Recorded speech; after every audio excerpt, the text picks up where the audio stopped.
Welcome back, everyone, to the Deep Dive, where we take a deep dive into, well, whatever you send us. Yeah. Today we're looking at Oracle CPQ. Oracle CPQ's commerce rules. All right. We got a great document here Yeah. all about the ins and outs and how to make these things work.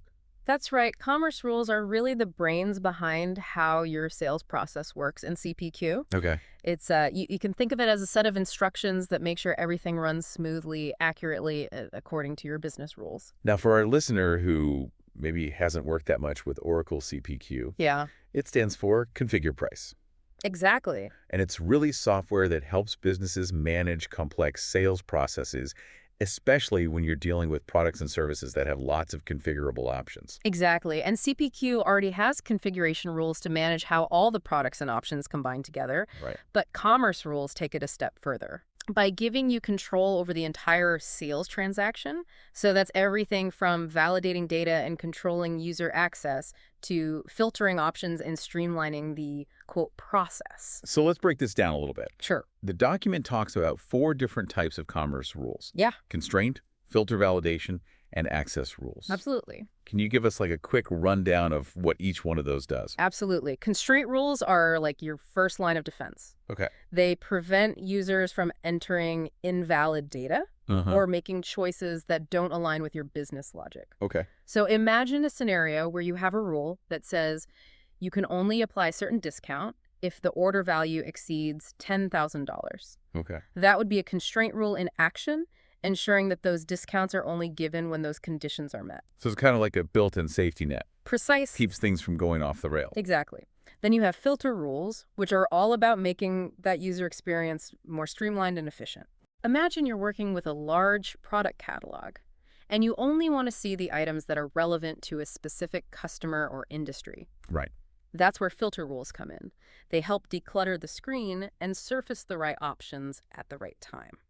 Makes a lot of sense, especially when you're dealing with a complex product line. Absolutely. So what about validation rules? Validation rules are your final checkpoint before a quote is finalized. Gotcha. They're triggered by specific actions like saving or submitting a quote, and they perform a series of checks to make sure all the necessary information is present, that it's accurate, and meets your predefined criteria. So it's like a second set of eyes. Exactly. Making sure everything's copacetic before it goes out the door. Exactly. And lastly, we have access rules, Okay. which are all about controlling what users can see and do within the system. Right. So think of it like a set of permissions that determine which parts of the interface are visible or editable based on factors like the user's role, the customer they're working with, or the stage of the sales process. It sounds like this is really important for security purposes as well. Absolutely. And these access rules can be incredibly granular.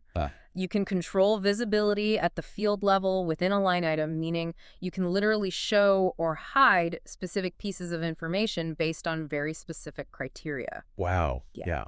Okay, so Yeah. we have these rules, and they can work on 2 different levels, main document and subdocument. Yeah. What does that mean? So think of the main document as the overall sales quote and the subdocument as the individual line items within that quote. So like the products being purchased. So it's like the level that you create the rule on is going to dictate what it affects. Right. A main document rule might hide an entire column in the line item grid, while a subdocument rule could hide a specific field on just one line item. Okay. It just gives you a lot more flexibility to customize that user experience and control the flow of information. The document also mentions an order of operations Yes. for these rules. So what does that mean? The order of operations dictates the sequence in which these rules are evaluated by the system. Okay. It's important because it ensures that simpler checks and validations are performed first, followed by more complex calculations and rule evaluations. So it's like if you had a rule that tried to apply a discount before checking if a customer is even eligible for that discount, Exactly. you'd have chaos. Exactly. It would be chaos and incorrect pricing. So this order really helps maintain the logic Exactly. of the entire rule system. It ensures that everything happens in the right sequence, preventing conflicts and ensuring those accurate results.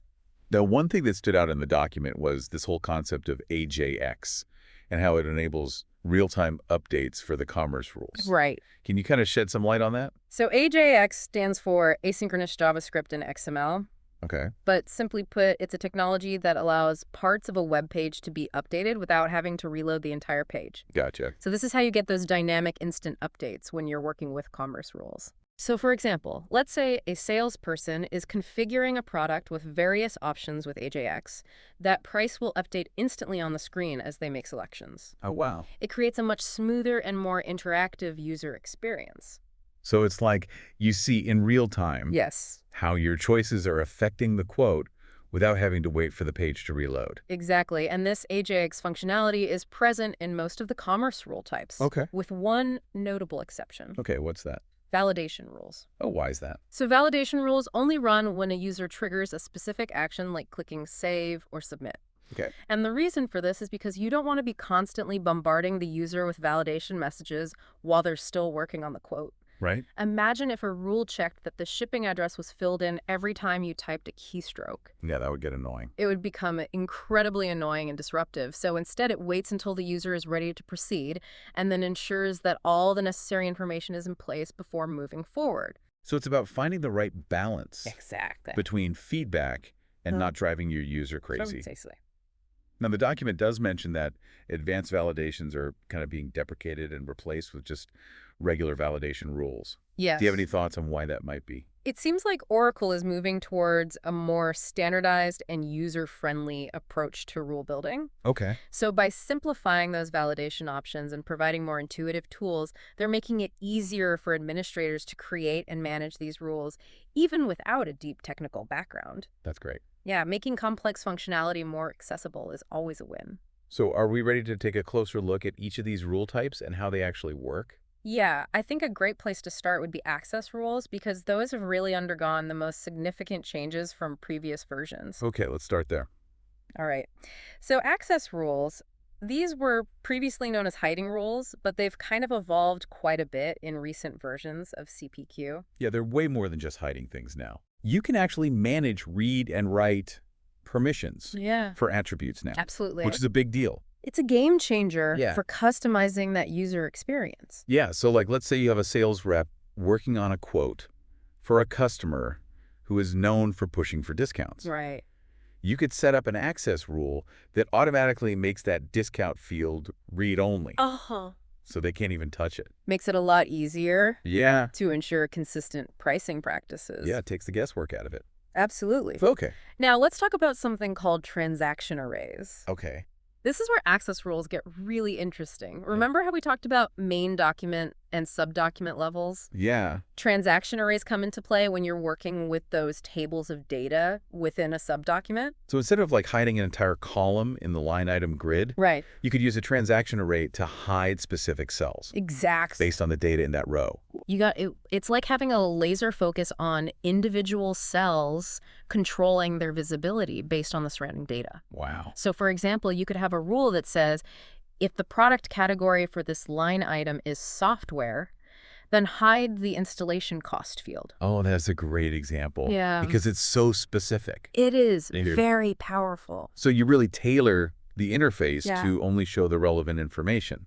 Exactly. And working with transaction arrays does require a lot of attention to detail Uh-huh. because the behavior can vary depending on how you structure your conditions and your components. Okay. The documentation that you shared really gets into the specifics. So for our listener out there, Yeah. if you're using transaction arrays, test. Test, make sure everything is working as expected. Yes. But the payoff is huge Yeah. if you plan carefully. You know, access rules and transaction rate give you so much power Yeah. to really make a dynamic, personalized user experience. Okay, so we've talked about access rules. They govern what you can see and edit. Right. So what about constraint rules? All right, constraint rules. These sound like the things that keep everything in check. Yeah, they act as safeguards, Okay. guiding users down the right path and preventing them from entering data that would violate your business rules or logic. Do you have like a real-world example Yeah. of how a constraint rule might be used? Absolutely. So let's say you have a policy that requires manager approval for any discounts that exceed 10%. Okay. You could implement a constraint rule that triggers a pop-up message if a salesperson tries to apply a larger discount, prompting them to get that necessary authorization. So it really enforces those policies. Enforces the policies, Yeah. ensures compliance without having to have, someone manually checking every single quote. And that real-time validation, too, is so helpful. Yes, just like access rules, constraint rules are also powered by AJAX. Oh, okay. So the feedback is instant. you know? Yeah. The user doesn't have to wait for the page to refresh to see if they're on the right track. Keeps things moving. Keeps things moving, exactly. Components frustration. Oh, But there's one important caveat okay. with constraint rules. What's that? Actions like save without validating or modify without saving or validating, those can bypass constraint rules. So you might not actually get that constraint. Exactly. It's something to be aware of when you're designing your rules and considering, how those rules will interact with the different actions that users can take. Okay, good to know. Yeah. So we talked about access rules. Right. We talked about constraint rules.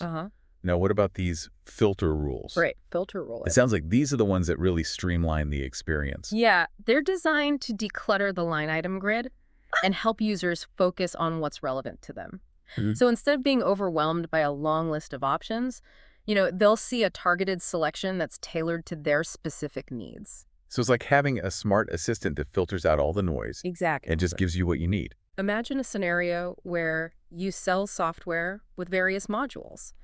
A salesperson who's working with a healthcare provider doesn't need to see the modules that are designed for manufacturing companies. Right. Filter rules can handle that automatically, hiding those irrelevant options based on criteria like industry customer type or even the stage of the sales process. So it really simplifies things. It really simplifies things. And makes that configuration process easier. And it can also have a positive impact on performance, When you're dealing with large product catalogs or complex configurations, filtering out that unnecessary data can make the system feel much faster. Makes sense. And more responsive.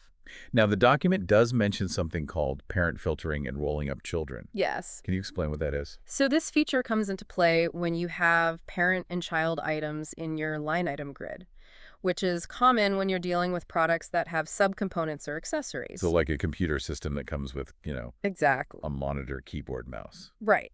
Now, let's say a filter rule hides the parent item, which is that computer system, with parent filtering and rolling up. Children enabled the child items, the monitor, the keyboard, and the mouse would actually be promoted up a level and become visible in the grid. So even though their parent is hidden. Even though the parent is hidden. They're still there. They're still there. Okay. But if that feature is disabled, those child items will remain hidden along with their parent. So it really gives you that control. It gives you more control over how that hierarchy of items is displayed when filtering is applied. So that users don't miss those options. Exactly. You don't want them to miss out on important options just because filtering is in play. Right. Okay, so we've done access rules. Yes. Constraint rules. Filter rules. Yes. What's next? Validation rules. Validation rules. The final gatekeepers of data accuracy. All right, so these are the ones that really come into play when you're about to, when you're ready to take action. Do something. Yeah, like clicking save or submit. Validation rules. So these are the ones that come into play when a user clicks save or submit. Yeah, think of them as the last line of defense against, bad data. To make sure everything's in order before it goes on to the next step. So it's like the final quality check before you hit that submit button. Exactly. Let's say you have a rule that makes sure that the billing address is filled in, Right. That's a validation rule. Making sure that essential piece of information's there. It keeps you from making mistakes. Prevents those, oops, we forgot something important moments. Exactly. And you can get very specific with those validation rules, too. Yeah. You could have one that, checks if a discount exceeds a certain percentage. Right.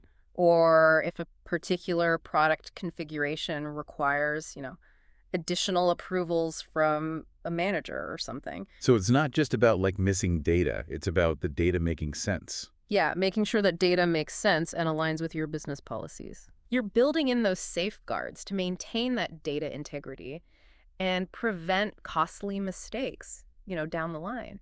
Now, these validation rules can also be applied at the main document and sub-document levels. That's right. Just like the other commerce rules. You can have validation rules that apply to the whole quote, right. Making sure the payment terms are selected or rules that focus on individual line items. Making sure that the quantity is within the limits. Yeah, you can really tailor it. It gives you that granularity to tailor that validation process to your needs. Now, one thing that's a little different about validation rules, I noticed, is that they're triggered by actions not real time. Yes, they're not real time like constraint rules or access rules. So you might not see a validation error until you actually try and do the thing. Exactly. That's a key distinction, Right. It means you need to really think about, when you want that validation to occur, what Yeah. kind of feedback you want to give to the user. Now, we did see the term advanced validations in the document. So those are still available in older versions of Oh. CPQ. Huh. But it seems like Oracle is, they're moving in that direction of, more standardized, user-friendly. Right. So advanced validations are being phased out in favor of these, standard validation rules. So if you're on the newer version, Stick to those. stick to those. Standard validation rules. Okay. They should give you all the functionality you need.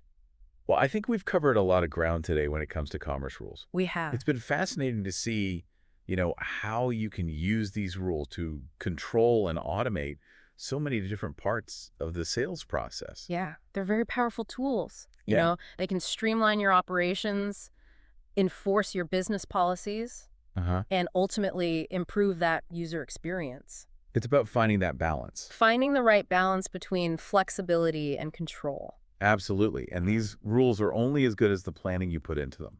Exactly. Take the time to really think about those requirements, consider potential scenarios, and test those rules thoroughly. Test, test, test, test. Test. Make sure they're working the way you expect. Absolutely. So, listener, we encourage you to, delve into that documentation. Yeah. Experiment with the different rules. See what you can do. See how you can leverage them to really optimize your CPQ environment. The possibilities are pretty much endless, Yeah. Just with a little bit of creativity and careful planning, you can create a system that works for you and your team. And that is all the time we have for today's deep dive Great deep dive. into commerce rules in Oracle CPQ. We hope you found this helpful and insightful. Very insightful. Until next time, happy fish. Configuring pricing and quoting